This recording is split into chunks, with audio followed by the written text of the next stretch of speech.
Oh no. Oh no no no no no. Nope. No. Nope. Not this year. No way. No how. Nope. No. I got a date with Sorority Row, baby. Yeah, no, no, no. You got a date with go fuck yourself, alright? No, I'm not putting up with this shit this year. You creepy fucking bathhouse fucking overselling son of a bitch.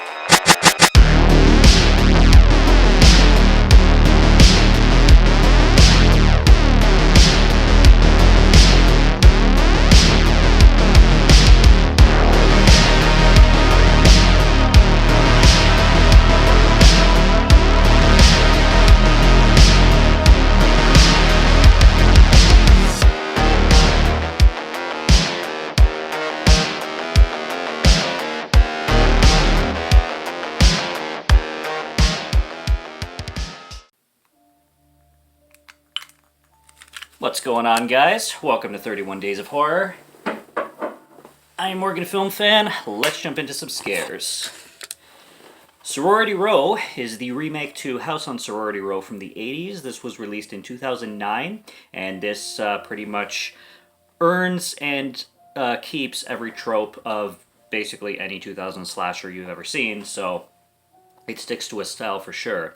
And I'm going to say that this absolutely is not a good movie. However, I would be lying if I said that this wasn't entertaining as hell. Okay, this movie is hilarious without intending to be, or maybe it was intending to be, I don't know. But there's just some ridiculous writing in here, and it is just beyond insanity when it comes to how these characters communicate with each other, and just the situations that happen in this film. It's just absurd. We have Carrie Fisher in here as well, which just makes things even more absurd. We got Princess Leia herself playing Mrs. Crenshaw, I think her name is. She was a character in the first film. I haven't seen the first film, so I can't really compare this to the first film at all. This was just a first viewing of this, and I still need to watch the first film. But I do hear that Mrs. Crenshaw, if that's her name, is different in here than she was in the first film. However, she's awesome in here. She's badass. You got Carrie Fisher just being like this boss ass bitch with running this sorority house and everything, and caring for all these girls. But what we have going on here basically is a very, very simple premise. I'm going to say kind of what happens because it's in the trailer anyway. I'm not going to go deep into like plot or anything, but everything I'm going to say is in the trailer, but I'll still keep it kind of like nutshell-ish. You have this prank that these girls are pulling on a guy that ended up cheating on his girlfriend, and he's actually a brother of one of the sisters too. But they pull up a really horrible prank, like a sick prank and a pretty much illegal prank. Like this this is a prank that crosses many lines. But essentially, the girl pretends to die during sex. I'll just say that. And they pretend to like go take her out and like, oh my god, she's dead, and go bury her. She's pretending to be dead, and the guy's freaking out because he thinks that she died under his hands. And they go, and then they're pretending like they're gonna bury her. Like, we have to cut her up, we have to cut her in pieces. Are we gonna bury her fully? And then one of them mentions like, oh, she can't have air in her lungs because then she'll just float to the surface in the water because they're gonna dump her in some well or something. And one of the girls is like, if she has air in her lungs, she'll just float to the top.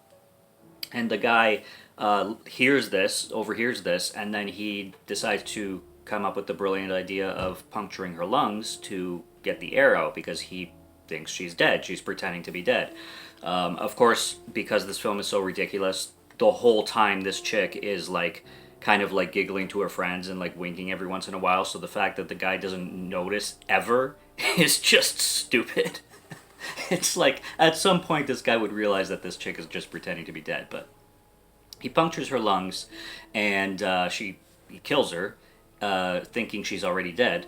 And then they all have to deal with this shit, and it flashes forward 8 months later, and they have this whole thing covered up, and it turns into like this guy comes along, this slasher killer. He's dressed in a robe. This film is purely reminiscent to me of I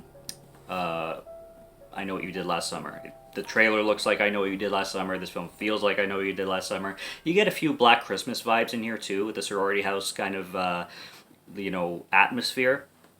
But the killer is pure. I know what you did last summer, except he uses a tire iron instead of a hook. But he just picks off the chicks one by one, and you're trying to figure out who the killer is. And they keep getting text messages from the girl who died. Her name is Megan, and Megan, like, they get texts from Megan's phone, and it's just it runs like a slasher, and it goes from there. So that's your plot, and like I said, it is bizarre in direction. It is bizarrely written. You have this character named Chugs who is the first girl to die, then she's the best kill. I have no idea why they put the best kill first, because she is the best kill in the movie. And Chugs is a very strange character. She's the brother of the guy who murdered Megan, who punctured her lungs. She's his brother. His sister, sorry. He's her brother. And this girl is, first of all, extremely slutty, so that's probably why she died first, in typical horror movie style. And she just, her lines, man, like there's the chick trying, like when Megan is like pretending to barf like foam and stuff, she gives her pretend CPR, and then Chugs is like, wow, that is so hot, because like she just finds the two chicks making out hot.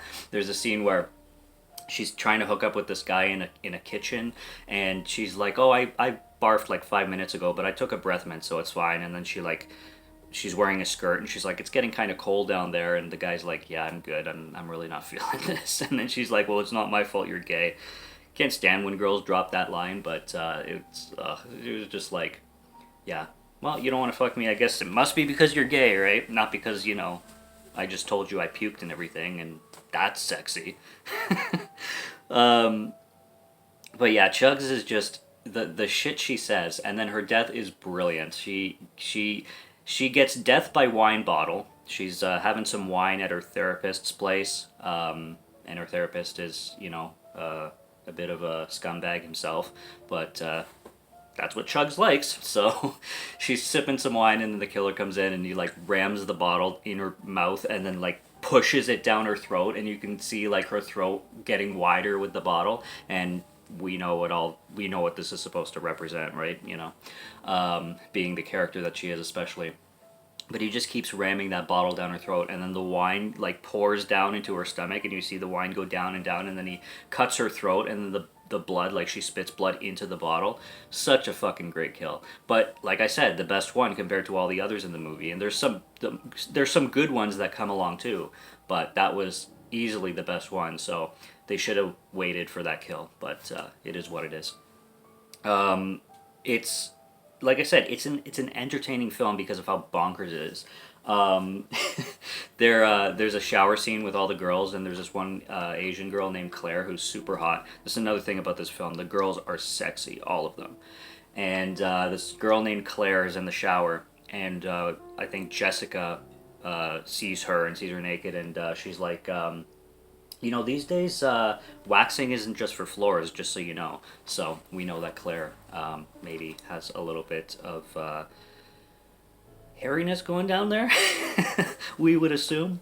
I like the opening of this film. It opens up with like a one-track shot of this sorority party, and there's these chicks having pillow fights, and there's people doing things that I don't think people usually do in frat houses unless girls have pillow fights regularly. I don't know. There's this chick in a onesie where like the button off part of her ass is showing, so her whole ass is showing from behind in the flap that comes off of onesies from the ass.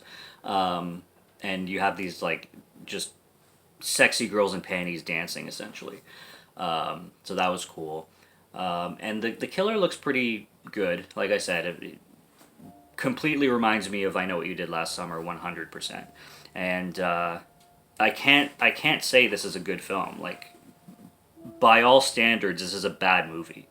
But it's fun as hell. And it's just hilarious this is a drinking movie, and this is a film that you just throw on with friends and just have a blast with, because the entertainment value is definitely high in this one. And its characters are just, they're hot, but they're just fucking ridiculous. The guys, too. The guys are just, all the guys in here are scumbags, womanizers, misogynists. One guy, he holds like tickets into the frat house and he only lets girls in who flash him. So there's that kind of shit going on.